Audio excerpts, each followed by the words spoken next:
నమస్కారం ప్రజలారా, మా యూట్యూబ్ ఛానల్. నా పేరు రాజు. భోగాపురం ఎయిర్పోర్ట్ ఇప్పుడు అందరి నోళ్ళల్లో మొదలుతున్న పేరు భోగాపురం ఎయిర్పోర్ట్. భోగాపురం ఎయిర్పోర్ట్ అంటేనే ఉత్తరాంధ్రలో, ఆంధ్రప్రదేశ్లో పెద్ద ఇంటర్నేషనల్ ఎయిర్పోర్ట్.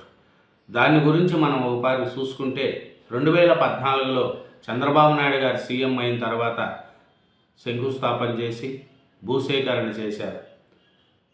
కొంతవరకు వర్క్ నడిచిన తర్వాత జగన్మోహన్ రెడ్డి గారు వచ్చిన తర్వాత భోగాపురం ఎయిర్పోర్టుపై పెద్దగా ఆసక్తి చూపలేదు, చిన్నగా నడిచారు.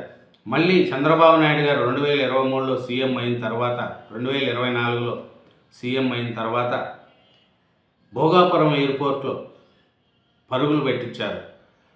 అధికారంలోకి వచ్చిన 15 నెలల్లోనే దీన్ని ముందుకు తీసుకెళ్లడం, మంత్రి రామ్మోహన్ నాయుడు గారు, ప్రధానమంత్రి నరేంద్ర మోడీ గారు చొరవతో భోగాపురం ఎయిర్పోర్ట్ ఈరోజు ఒక ఇంటర్నేషనల్ ఎయిర్పోర్ట్ వరకు వెళ్ళింది. ఈ భోగాపురం ఎయిర్పోర్ట్ యొక్క పరిస్థితి మనం ఒకసారి చూసుకుంటే, వైభోగమే సముద్రం ఒడ్డున పచ్చని అందాల చెంతన ఆధునిక అంగుల భోగాపురం సొంతం. అలల మీదుగా ఎయిర్పోర్ట్లో ల్యాండింగ్, ఆహ్లాదకరమైన ప్రయాణ అనుభూతి, అంతర్గత నిర్మాణాల డిజైన్లో తెలుగుతనం. ఈ భోగాపురం ఎయిర్పోర్టు ఇప్పుడు ఒక ఇంటర్నేషనల్ ఎయిర్పోర్టు చాలా బాగా కట్టడం జరిగింది. ఎందుకంటే ఆంధ్రప్రదేశ్లోనే పెద్ద ఎయిర్పోర్ట్ అంటే ఈ భోగాపురం ఇంటర్నేషనల్ ఎయిర్పోర్టు.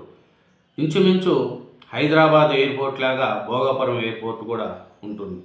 ఇలా చూసుకుంటూ పోతే మనం ప్లస్ ఏమిటంటే, ఈ భోగాపురం ఎయిర్పోర్టుకు పక్కన బంగాళాఖాతం, ఒక సముద్రము, పచ్చని నీళ్ళల్లో ఎగురుతూ వస్తూ పోతూ ఉంటే అది ఒక అందం భోగాపురం ఎయిర్పోర్ట్కి.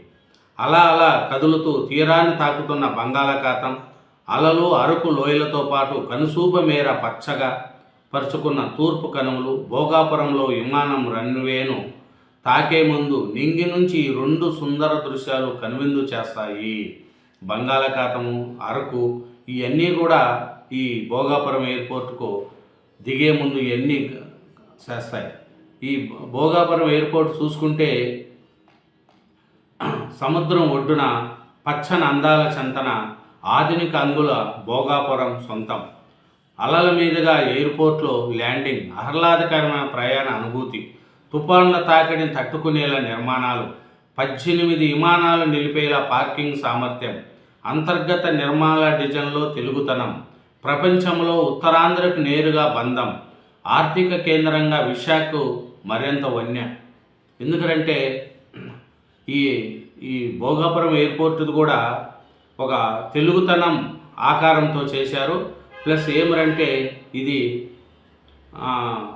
ఈ టర్మినల్ కూడా మన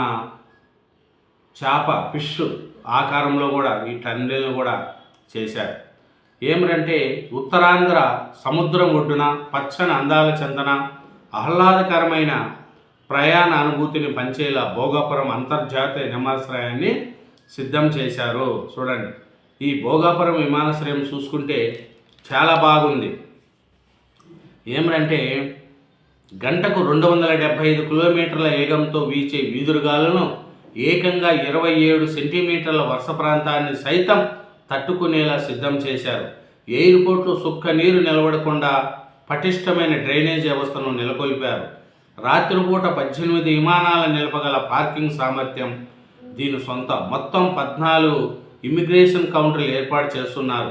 రోజుకు 200 విమానాలు దిగే సామర్థ్యం దీని సొంతం. చూడండి, భోగాపురం ఎయిర్పోర్ట్లో వర్షం పడినా కూడా ఒక సుక్క నీరు ఉండదంట. జంట నగరాలుగా విశాఖ, విజయనగరం ఎయిర్పోర్ట్ నిర్మాణంతో విశాఖ, విజయనగరం జంట నగరాలుగా అవతరిస్తున్నాయి. ఉత్తరాంధ్రలో ఉమ్మడి జిల్లాలను కలుపుతూ 15 రహదారులను అభివృద్ధి చేసేందుకు కూటమి ప్రభుత్వం సంకల్పించింది. ఉత్తరాంధ్ర ఉదయ గోదావరి, దక్షిణ ఒరిస్సాలోని కోరాపుట్, గంజాం, గణపతి, మల్కాన్ గిరి, రాయగడ జిల్లాలతో పాటు ఛత్తీస్గఢ్లోని జగదల్పూర్కు విమాన సదుపాయం అందుబాటులోకి రానున్నది. ఇంకా చూసుకుంటే తొలి ఏడాది 60 లక్షల మంది ప్రయాణికులు రాకపోకలు సాగించవచ్చు. ఇప్పటి వరకు ఉత్తరాంధ్ర ప్రజల విదేశాలకు వెళ్ళాలంటే అటు హైదరాబాదు, ఇటు బెంగళూరు, లేదంటే ముంబై, ఢిల్లీ వెళ్ళాల్సి వచ్చేది. కానీ ఈ విమానాశ్రయం అందుబాటులోకి వస్తే అన్ని దేశాలకు, ప్రాంతాలకు విమాన మోర్చం కలుగునున్నది. భోగాపురం, హైదరాబాద్, అమెరికా నేరుగా వెళ్ళే ప్రత్యేక విమాన ప్రతిపాదనలు సైతం ఉన్నాయని టెస్ట్ డ్రైవ్ సందర్భంగా మంత్రి రామ్మోహన్ నాయుడు ప్రకటించారు. ఉత్తరాంధ్ర శుభగులలతో ఎయిర్పోర్ట్ను సముద్రం పక్కనే ఉండడంతో ఆ ప్రాంత ప్రజల మత్స్యకారుల సెంటిమెంట్ను గౌరవించేలా నిర్మాణం చేపట్టారు. టెర్మినల్ను మత్స్య ఆకారంలో చేపట్టారు.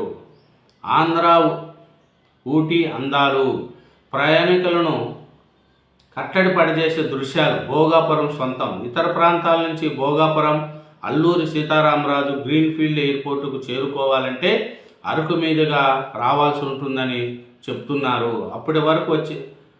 అరకు వరకు వచ్చే వారికి విమానం కొంత స్పీడ్ తగ్గిస్తారు. దీంతో అరకు అందాలు గగనతలం నుంచి చూసే అవకాశం విహంగ ప్రయాణికులకు ఉంటుంది. ఆంధ్ర ఊటీగా పేరుగాంచిన అరకు అందాలు ప్రయాణికులను అబ్బురపరుచనున్నాయి. ఈ భోగాపురం ఎయిర్పోర్ట్ చూసుకుంటే భోగాపురం అంతర్జాతీయ విమానాశ్రయానికి కూతవేటు దూరంలో ఉంటుంది. సముద్ర తీర ప్రాంతం. ఏదైనా విమానం గగనతలం నుంచి ఎయిర్పోర్ట్లో ల్యాండింగ్ కావాలంటే గాలికి ఎదురుగా వెళ్తూనే ఫ్లైట్ స్పీడ్ కొంత కంట్రోల్ అవుతుంది. అందుకు కొంత సమయం పడుతుందని వేగాన్ని నియంత్రించుకుంటూ టేకాఫ్ అవుతుంది. సాధారణ ల్యాండింగ్ విమానం గంటకు 240 నుంచి 300 కిలోమీటర్లు ఉంటుంది. ఎక్కువ వేగంతో ల్యాండింగ్ చేసేందుకు కుదరదు. అందుకే గగనతలంలో తిరుగుతూ ల్యాండ్ చేయాల్సి ఉంటుంది. విమానం వేగం నెమ్మదించేలా ల్యాండింగ్ ఎప్పుడు గాలికి వ్యతిరేకంగా ఉంటుంది. ఇంకా చూసుకుంటా పోతే ఈ భోగాపురం ఎయిర్పోర్టుకు 1600 కిలోమీటర్ల దూరం ఉంది. ఢిల్లీ నుంచి భోగాపురం ఎయిర్పోర్టుకు 1600 కిలోమీటర్ల దూరం ఉంది. ఈ నెల 4న ట్రయల్ రన్తో అక్కడి నుంచి ఇక్కడకు గంటన్నర వ్యవధిలో చేరుకున్నారు. అద్భుత విమాన ప్రయాణం చేశామని, అరకు అందాలు, తీర ప్రాంత సోయగాలు చేశామని స్వయంగా పౌర విమాన శాఖ మంత్రి కింజరపు రామ్మోహన్ నాయుడు, ఎంపీ కొలిశెట్టి అప్పలనాయుడు తెలిపారు. చూడండి, ఈ భోగాపురం ఎయిర్పోర్ట్ వల్ల ఉత్తరాంధ్ర వాళ్ళు ఇప్పుడు హైదరాబాద్కి రావాల్సిన పని లేదు, బెంగళూరుకి వెళ్ళాల్సిన పని లేదు. భోగాపురం ఎయిర్పోర్ట్లో ఎక్కి ఇతర దేశాలకు కూడా వెళ్ళచ్చు. ఏపీ వాళ్ళకు కూడా బయట వెళ్ళాల్సిన పని లేదు. ఎందుకంటే ఇది భోగాపురం అనేది అంతర్జాతీయ విమానాశ్రయం. దీని మీద ఉత్తరాంధ్రలో చాలామందికి ఇప్పుడు జంట నగరాలుగా విశాఖ, విజయనగరం జిల్లాలు కూడా అక్కడ కలిసిపోతున్నాయి. ఈ భోగాపురం ఎయిర్పోర్ట్ వల్ల ఆంధ్రప్రదేశ్లోని ఒక ఇంటర్నేషనల్ ఎయిర్పోర్ట్ రావడం కూడా జరిగింది. దీన్ని సహకరించిన ప్రధానమంత్రి నరేంద్ర మోడీ గారికి, చంద్రబాబు నాయుడు గారికి, జగన్మోహన్ రెడ్డి గారికి, రామ్మోహన్ నాయుడు గారికి కూడా ఎప్పుడూ ప్రజలు రుణపడి ఉంటారు. ఎందుకంటే ఇంత పెద్ద ఎయిర్పోర్ట్ రావడం అంటే ఇంత అంత కాదు. భోగాపురం ఎయిర్పోర్టు ఇప్పుడు ఏపీలోనే ఒక పెద్ద ఇంటర్నేషనల్ ఎయిర్పోర్టు. కాబట్టి ఇంతకుముందు బయట ఇతర దేశాలకు వెళ్ళేవాళ్ళు హైదరాబాద్ కానీ బెంగళూరు కానీ వెళ్ళేవాళ్ళు. ఇప్పుడు అవసరం లేదు. భోగాపురంలోనే ఎయిర్పోర్ట్లోనే వెళ్ళచ్చు.